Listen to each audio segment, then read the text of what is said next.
Surya Khan. So today our topic is fungi. Sometimes it's called fungi or fungi. So हमें इसको किसी भी तरह जो है पढ़ सकते हैं. कुछ लोग इसको फंजाई पढ़ते हैं, कुछ फंगी पढ़ते हैं. तो ये सिर्फ प्रोनाउंसिएशन का डिफरेंस होता है. तो आज का जो हमारा टॉपिक है वो फंजाई के बारे में है. ठीक है, तो मैं आपको बताऊंगी कि इसमें इसकी मार्फोलॉजी क्या होती है, फंजाई क्या होती है. तो अगर मैं अपनी हर वीडियो में आप लोगों को कहती हूँ कि अगर आपको राइटिंग प्रॉब्लम होती है या नहीं समझ आ रहा है तो प्लीज़ आप मेरी अगर वीडियो देख रहे हैं और आपको नहीं समझ आ रहा है तो प्लीज़ आप कमेंट सेक्शन में एनी हाउ आप जो है मुझसे क्वेश्चन कर सकते हैं. Okay, I always here for you what you ask from me. Now, let me start now. Fungi क्या होती है? ये एक क्या है? Eukaryotic and spore forming organism. Fungal spores are reproductive. अब ये क्या है? एक हम छोटी सी डेफिनेशन देखें तो ये एक क्या है? यूकारियोटिक ऑर्गेनिज्म है जो कि स्पोर फॉर्मिंग ऑर्गेनिज्म इसको कहते हैं. स्पोर्स की फॉर्म में जो है वो ग्रो करता है, जिसको फंगल स्पोर्स कहते हैं. और इसके स्पोर क्या होंगे? फंगल स्पोर कहेंगे, जो कि रिप्रोडक्टिव होते हैं, यानी कि उन्हीं स्पोर्स के थ्रू एक पूरी बॉडी बनती है फंजाई की. अब काइटिन देख लेते हैं. A modified polysaccharides polymer of N acetyl glucose amine or derivative of glucose. ये क्या कह रहे हैं कि काइटिन आपको पता है सिर्फ फंजाई, अगर हम बैक्टीरिया के सेल वॉल और फंजाई की सेल वॉल में डिफ्रेंशिएट करते हैं तो हमें पता है फंजाई की सेल वॉल में क्या डिफरेंट होता है? काइटिन होता है. तो काइटिन सिर्फ और सिर्फ ज़्यादा फंजाई की सेल वॉल में ही पाया जाता है. बैक्टीरिया में आपको पता है पेप्टाइडोग्लाइकन की क्वांटिटी ज़्यादा होती है, वो पेप्टाइडोग्लाइकन या फिर लिपोपॉलीसेकेराइड या लाइपोप्रोटीन वगैरह से बनी होती है, लेकिन फंजाई में ज़्यादातर क्वांटिटी काइटिन की होती है. तो ये वही बता रहे हैं कि ये काइटिन क्या होती है? एक मॉडिफाइड पॉलीसेकेराइड है, जिसको हम पॉलीमर, किसका पॉलीमर होता है? ये एन एसिटाइल ग्लूकोज अमाइन का. ठीक है, यानी ग्लूकोज का ये डेरिवेटिव होता है काइटिन. ये usually fungi take their food by absorption. ज़्यादातर जो फंजाई क्या मोस्टली फंजाई जो अपना फूड इंटैक्ट करती हैं through the absorption in the soil, या वो जिस भी होस्ट पर से ले रही हैं, सॉइल में से ले रही हैं, किसी भी प्लांट में से कहीं से भी न्यूट्रिशन ले रही हैं तो वो जो है एब्जर्प्शन की फॉर्म में लेती हैं. एक्सेप्ट फ्यू लोअर फंगस, जो लोअर फंगस होती हैं उनको हटा के जितनी भी है वो सारी एब्जर्प्टिव फॉर्म में रहती हैं. Group they take in food by injection, और जो बाकी की रिमेनिंग है वो किस तरह से लेती हैं? इंजेक्शन के थ्रू लेती हैं. It has been estimated that about 100,000 to 250,000 species of fungi were obtained in 1984. यानी 100,000 और 25,000 के करीब जो स्पीशीज़ थी वो कब पाई, कब ऑब्टेन हुई थी? 1984 में.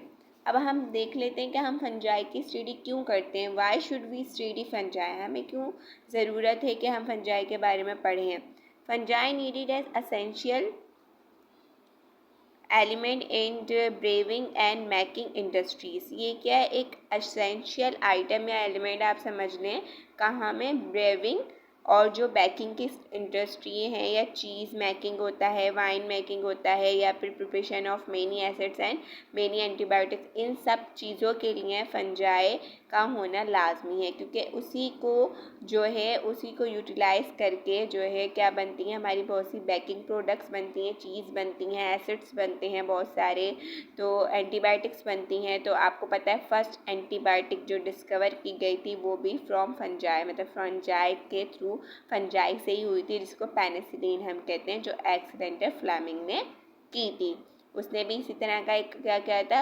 एक्सपेरिमेंट किया था. उसने अपनी लेबोरेटरी में कल्चर मीडिया में स्टेफाइडोकोकस को ग्रो करवा रहा था, लेकिन जब उसने थोड़े टाइम के लिए वो कल्चर रख दिया तो उसके बाद उसने देखा कि साइड में ग्रीन सी कलर की कॉलोनीज़ आ रही हैं. ठीक है, तो उसने देखा कि वो कॉलोनीज़ वो क्या कर रही हैं, वो जब बढ़ते जा रहा है तो वो स्टेफाइडोकोकस की जो ग्रोथ थी उसको ख़त्म कर रही हैं, यानी उसको डैमेज कर रही हैं और अपनी वहाँ ग्रोथ करवा रही हैं. तो उसने कह दिया कि ये क्या है?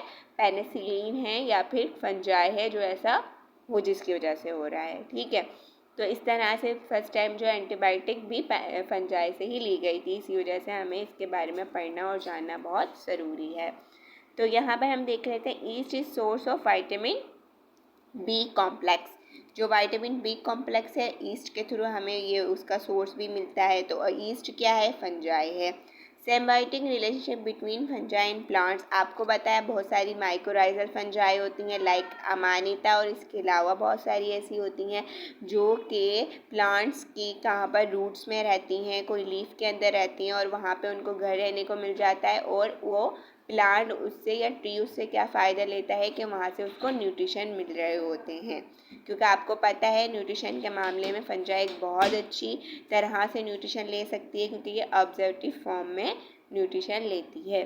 Thousand of diseases of plants, animals and human are caused by parasitic fungi. बहुत सारी ऐसे पैरासिटिक फंजाई होती हैं जिनसे हज़ारों की तादाद में डिजीज़ होती हैं प्लांट्स के अंदर, एनिमल्स के अंदर और ह्यूमंस के अंदर। ठीक है, प्लांट्स में जैसे कि लीफ हमें डैमेज से नज़र आते हैं कुछ सम फंजाई की वजह से।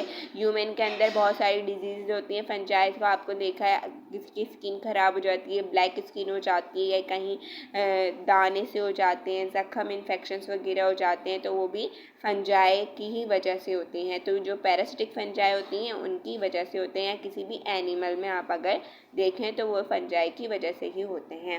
Fungi are basic tools in scientific investigation of physiology, genetics, microbiology and biochemistry. Fungi जो है एक बेसिक टूल है जिसके थ्रू हम एक साइंटिफिक इन्वेस्टिगेशन करते हैं डिफरेंट फिजियोलॉजी की, जेनेटिक्स और माइक्रोबायोलॉजी की और बायोकेमिस्ट्री की थ्रू द फंजाई। तो इससे हम इजीली जो है स्टडी कर सकते हैं। अब हम बात कर लेते हैं मार्फोलॉजी की। तो मार्फोलॉजी की जब हम बात करते हैं तो मार्फोलॉजी किसको कहते हैं? आपको पता है कि जो है इसकी ये किस तरह से ग्रो करती है, इसका स्ट्रक्चर क्या होता है। मार्फोलॉजी इसका स्ट्रक्चर के बारे में होता है कि स्ट्रक्चर इसका क्या होता है। तो ये हाइफी से ग्रो करती है। हाइफी के थ्रू मीन्स सिंगुलर जो है, अगर प्लूरल देखें हाइफी और सिंगुलर हाइफा। तो the basic structure of fungi, इसका बेसिक स्ट्रक्चर क्या होता है? हाइफी होती है।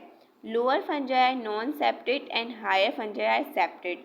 अब सेप्टेड और नॉन सेप्टेड में क्या डिफरेंस होता है? सेप्टेड जो होती हैं उनके अंदर क्रॉस वॉल मौजूद होते हैं, उनके फंजाई उनकी हाइफी में क्रॉस वॉल होते हैं, और जो नॉन सेप्टेड होती हैं उनमें क्रॉस वॉल नहीं होते। तो ये दोनों डिफ्रेंशिएट भी बहुत दफ़ा पूछ लिए जाते हैं।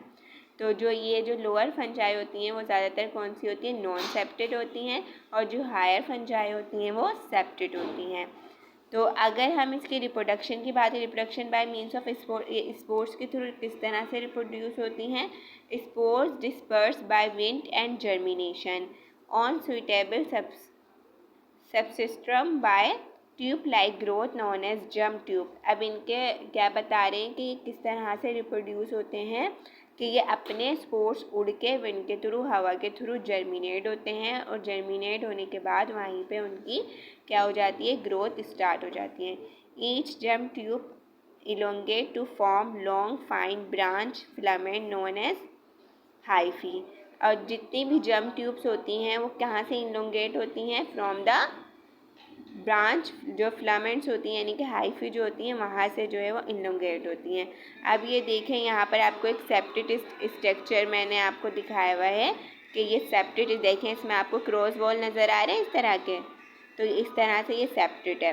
ठीक है, ये इसके क्या है? ये इसका पोर है, ये सेल वॉल है, और ये न्यूक्लियस है जो आपको नज़र आ रहा है इस तरह से, और नीचे जो है ये इसका सेप्टम है। और अगर हम ये इसकी दूसरी साइड देखें, कोनाइसिक हाइफी, कोइनोसाइटिक हाइफी या नॉन सेप्टेड, तो ये इसमें क्या उनसे आते हैं? इसमें जो है देख रही हैं आप क्रॉस वॉल नहीं है, कोई भी क्रॉस वॉल नहीं नज़र आ रहा है हमें, तो इसको सेंट्रिक हाइफी या फिर नॉन सेप्टेड हाइफी भी कहते हैं। देखें यहाँ पे, देखें कोई क्रॉस वॉल आपको नहीं नज़र आ रहे हैं, तो ये क्या होगी? नॉन सेप्टेड होगी। तो ये दोनों आपके और ज़्यादा यहाँ पे क्लियर हो गया है। Each hyphae divided by wall और सेप्टा। जितनी भी हाइफी हैं देखें वॉल और सेप्टा से डिवाइड हुई हैं। ठीक है, तो डिफरेंट हाइफी मिलके एक पूरी माइसीलियम बॉडी बनाती हैं फंजाई की। ठीक है, ये देखें each hyphae divided by wall और septa, such hyphae are named as septate hyphae. Unicellular multi nucleated condition of hypha is called as, क्या कहते हैं इसको, कोनाइटिक।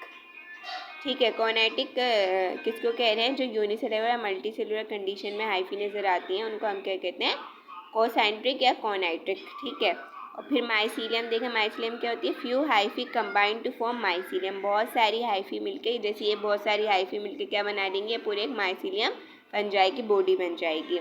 If growing between host cell, the two structure of fungi intracellular, if growing between host cell and intracellular penetrate into host cell, ये क्या करेंगे, host cell में penetrate कर जाएंगे और वहाँ से अपना न्यूट्रिशन वगैरह जो है वो लेंगे। इसके बाद जो है हमारा डिफरेंट जो दूसरे स्ट्रक्चर्स हैं इंशाल्लाह मैं पूरा डिटेल में बताऊंगी अपनी नेक्स्ट वीडियो में। सब तक के लिए अल्लाह हाफिज़, थैंक्स फॉर वॉचिंग।